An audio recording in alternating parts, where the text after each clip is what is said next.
मित्रांनो, आज आपण जाणून घेणार आहोत सर्वपित्री अमावस्या म्हणजेच महालय अमावस्याचे महत्त्व। सन 2025 मध्ये पितृपक्षाची सांगता 21 सप्टेंबर रविवार या दिवशी होणार आहे। या दिवशी सर्वजण आपल्या पूर्वजांना आठवतात, त्यांचं स्मरण करतात आणि श्राद्ध तर्पण करतात। ज्यांना आपल्या घरातील पूर्वजांच्या निधनाची ठराविक तिथी माहीत नसते, त्यांच्यासाठीही हाच दिवस अत्यंत पवित्र मानला जातो। या दिवशी सकाळी स्नान करून पवित्र नदीकाठी किंवा घरच्या अंगणात कुशा, तीळ, पाणी व तांदूळ अर्पण केले जातात।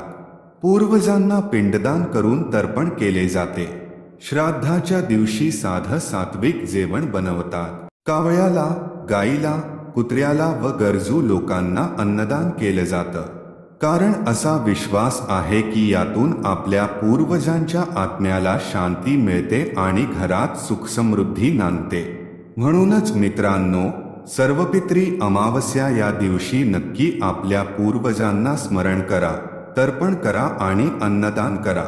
हे केल्याने पितरांचा आशीर्वाद लाभतो असं शास्त्र सांगतं। धन्यवाद आणि अशाच माहितीपूर्ण व्हिडिओंसाठी आमच्या चॅनेलला सबस्क्राईब करा। धन्यवाद।